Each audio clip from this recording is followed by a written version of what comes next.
বন্ধুরা সুপ্রভাত। তোমরা নিশ্চয়ই ভালো আছো, ভালো থেকো। আজকে আমি সকালবেলা ব্রেকফাস্ট বানাচ্ছি সবুজ মুগ ডালের চিল্লা। তোমরা দেখো আমি কেমন করে বানাই, কি দিয়ে বানাই। 1 কাপ সবুজ মুগ ডাল গত রাতে আমি ভিজিয়ে রেখেছি। তার সাথে আমি পেস্ট করব এই যে কয়েক টুকরা আদা আর কাঁচা লঙ্কা দুটো। পেস্ট করা হয়ে গেলে তার সাথে মেশাবো আমি 2.5 চামচ চালের গুঁড়ো, তারপরে 1 চিমটি খাবার সোডা আর বেকিং পাউডার 1/2 চামচ মেশাবো। আচ্ছা, তারপরে আমার এখানে আছে কারি পাতা, ধনে পাতা, গোটা জিরে, কালো সর্ষে, হিং। এইগুলিকে আমি একসাথে অল্প সাদা তেলে ভেজে সেই মিশ্রণটার সাথে মেশাবো। তাতে আবার লবণ দেব, টক দই দিয়ে, আর তারপরে চিলি ফ্লেক্স দিয়ে আমি এটাকে মিশিয়ে তারপর ওই গোলা রুটি যেভাবে সেঁকে নেয় তাওয়াতে ওইভাবে করব। তোমরা দেখতে থাকো। বন্ধুরা সবাই দেখো, এই যে আমি সবুজ মুগ ডালের সাথে কাঁচা লঙ্কা আর আদা দিয়ে পেস্ট করে নিয়েছি। এখন এর সাথে আমি কি মেশাবো তোমরা দেখো। এখানে 2.5 চামচ চালের গুঁড়ো আছে, মিশিয়ে দিলাম।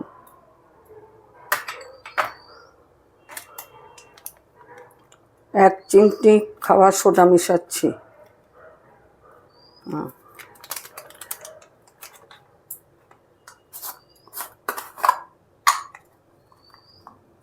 1/2 চামচ বেকিং সোডা দিয়ে দিলাম। ব্যাস,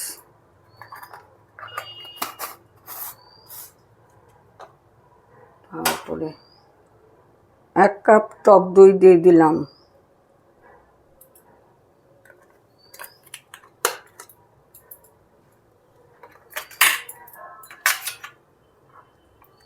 পরিমাণ মতন লবণ দিয়ে দিলাম।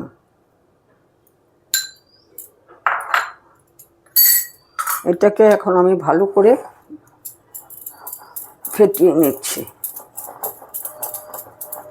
এটা কিন্তু খুব পাতলা হবে না, যেরকম গোলা রুটি খাও ঠিক সেই রকম হবে।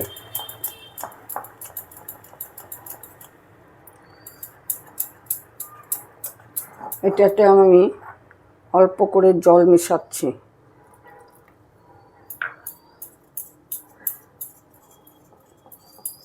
আমি আজকে টক দই দিয়ে করছি, কিন্তু যেদিন আমার ঘরে টক দই থাকে না আমি একটুখানি স্বাদ বাড়ানোর জন্য এটাতে একটা ছোট্ট গাজর কুড়িয়ে দিই। তাতে দেখলাম ভালোই লাগে খেতে। তোমরাও এভাবে করতে পারো। এখন আমি এই মিশ্রণটার মধ্যে আমি কি মেশাবো তোমরা সেটা দেখতে থাকো, আমি করছি। এই যে এই কড়াইয়ে সামান্য একটু তেল দেবো, এইটুকু। আঁচটা একটু বাড়ালাম।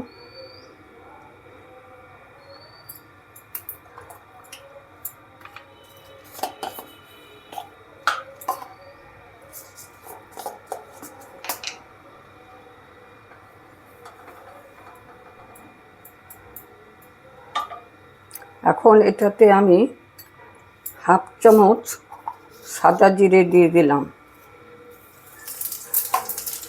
1/2 চামচ কালো সর্ষে দিলাম,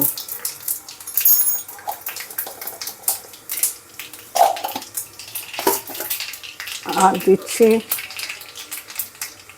এই যে সামান্য একটু হিং, আর এই যে ধনে পাতা, কারি পাতা।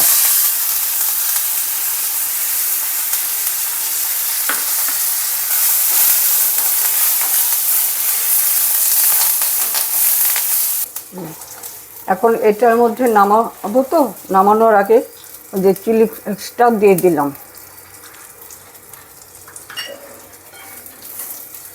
দিয়ে এটা আমি নামিয়ে নিচ্ছি, আর ওই ফ্রাই প্যানটা বসিয়ে দিলাম। এটা এখন এই মিশ্রণটার সাথে মেশাবো।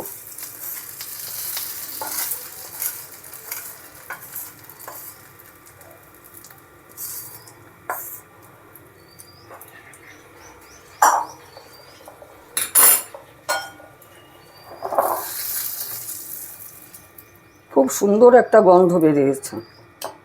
যখনই গন্ধটা বেরোবে তখন তোমরা নামিয়ে নেবে।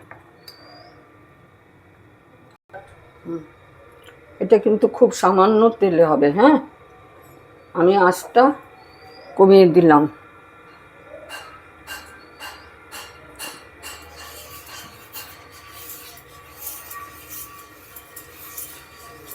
দেখো, তেলটা দিয়ে দিলাম, তারপর একটুখানি জল ছিটা দিয়ে নিই, জল ছিটে দিয়ে নিলাম।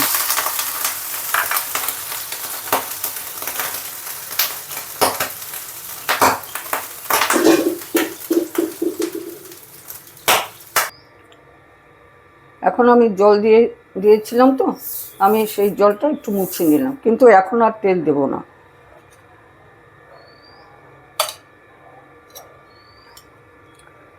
দেখতে থাকো কেমন করে করছি।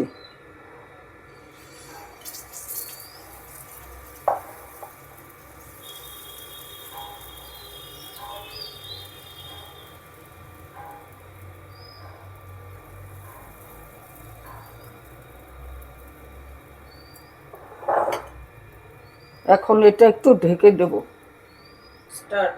আমি এটা ঢেকে দিচ্ছি।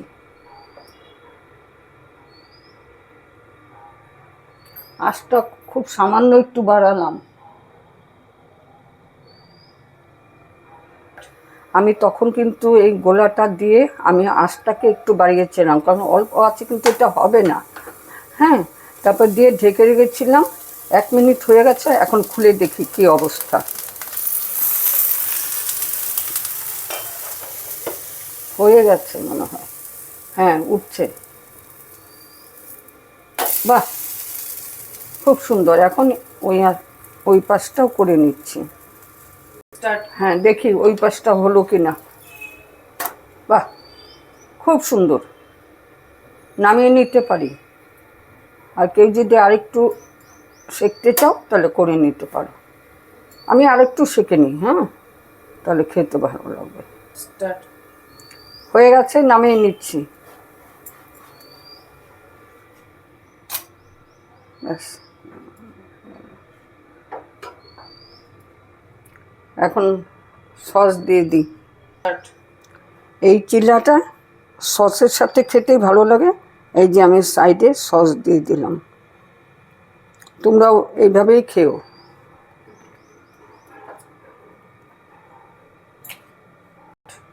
বন্ধুরা, তোমরা সবাই এরকম করে বানিয়ে খেয়ে দেখো। ভালো লাগলে আমার চ্যানেলটাকে সাবস্ক্রাইব করো, আর ভিডিওটাকে লাইক করো, শেয়ার করো। তোমাদের বন্ধুদেরকেও বলো শেয়ার করতে।